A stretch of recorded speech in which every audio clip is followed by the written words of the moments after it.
Hello guys, welcome back to परत दर परत। आज हम एक ऐसे टकराव की कहानी में उतरेंगे जिसने पूरी दुनिया को हिलाकर रख दिया। सोचिए, एक तरफ है वो इंसान जिन्हें दुनिया का सबसे शक्तिशाली व्यक्ति माना जाता है, और दूसरी तरफ है उन्हीं के देश की सर्वोच्च अदालत। ये कहानी है असीमित शक्ति की, अटल कानून की और उन सीमाओं की जिन्हें कोई भी पार नहीं कर सकता।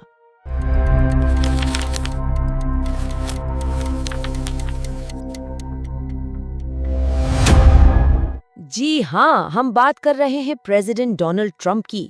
उनकी अपनी मर्जी से जब चाहे तब किसी भी देश पर टैरिफ लगा देने की जो बेहिसाब शक्ति थी ना, उस पर अब एक ऐतिहासिक फैसले ने लगाम लगा दी है। उनका सबसे बड़ा आर्थिक हथियार जिसे वो अक्सर इस्तेमाल करते थे, अब उनसे छीन लिया गया है। तो चलिए इस पूरे मामले की परतों को एक एक करके खोलते हैं।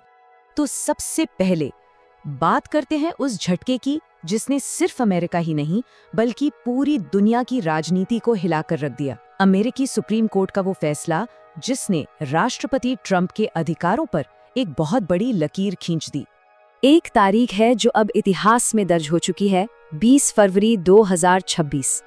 इस दिन सुप्रीम कोर्ट ने 6-3 के भारी बहुमत से एक फैसला सुनाया।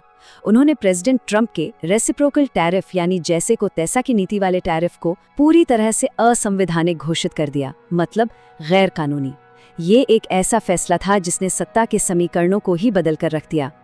ये सिर्फ एक कानूनी हार नहीं थी, ये ट्रंप के लिए एक कह सकते हैं कि एक पर्सनल झटका था, राजनीतिक भी और उनकी साख के लिए भी।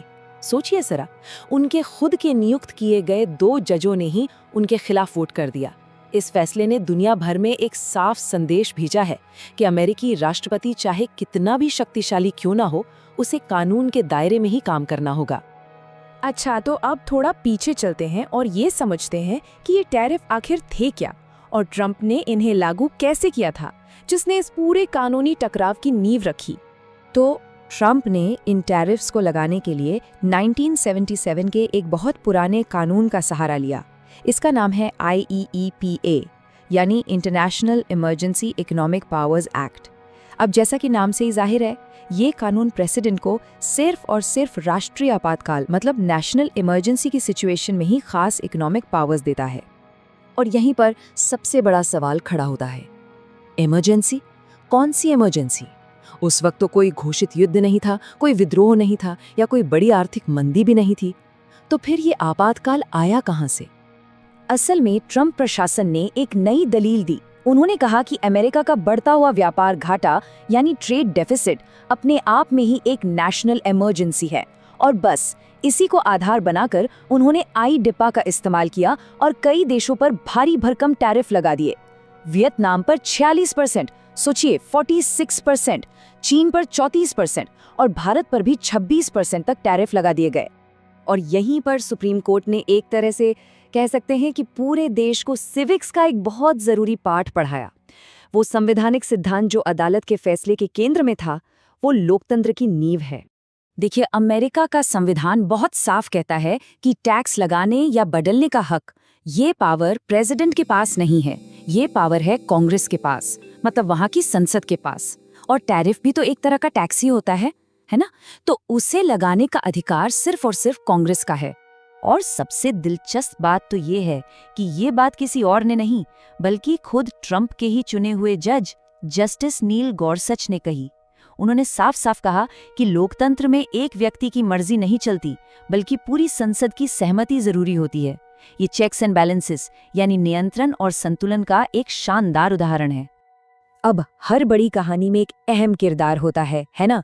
तो इस कानूनी लड़ाई का चेहरा कौन था? कौन था वो वकील जिसने अदालत में इस जंग को सफलतापूर्वक लड़ा? ये है नील कात्याल, एक भारतीय अमेरिकी वकील जिन्होंने इस मामले में अमेरिकी राष्ट्रपति के खिलाफ दलीलें दी और एक ऐतिहासिक जीत हासिल की।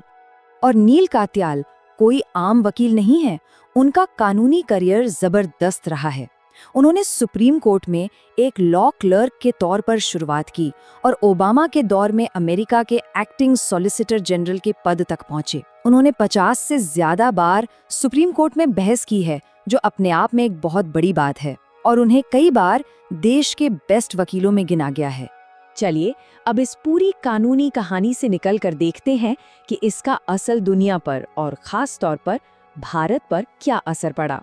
और इसके लिए भारत अमेरिका ट्रेड डील से बेहतर केस स्टडी और कोई हो ही नहीं सकती। यहाँ टाइमिंग का खेल बहुत ही कमाल का है, या कहें भारत के लिए बहुत ही खराब है। भारत ने 2 फरवरी को बड़ी बड़ी रियायतें देकर ट्रेड डील के फ्रेमवर्क पर साइन कर दिया और ठीक 18 दिन बाद, सिर्फ 18 दिन बाद 20 फरवरी को सुप्रीम कोर्ट का वो फैसला आ गया जिसने ट्रंप के टैरिफ को ही खत्म कर दिया। इस डील को अब सरेंडर डील कहा जा रहा है, जिससे भारत बस कुछ ही दिनों से चूक गया। अब देखिए इसी सिचुएशन को 2 देशों ने कैसे हैंडल किया। एक तरफ भारत, दूसरी तरफ ब्राजील। भारत में जल्दबाजी में डील कर ली, जबकि ब्राजील ने इंतजार करने का फैसला किया। नतीजा, ब्राजील को बिना कोई रियायत दिए वही 15% टैरिफ मिला, जबकि भारत कई बड़ी रियायतें जैसे अपना एग्रीकल्चर सेक्टर खोलना और $500 बिलियन का सामान खरीदना, इन सब पर राजी होने के बाद भी वहीं खड़ा है। तो अब सवाल ये है कि आगे क्या होगा? क्या ट्रंप ने हार मान ली है? इस फैसले पर उनकी क्या प्रतिक्रिया रही है और अब उनके पास कौन से हथियार बचे हैं? ट्रंप हार मानने वालों में से तो है नहीं। जैसे ही फैसला आया, उन्होंने तुरंत एक दूसरा दांव खिला।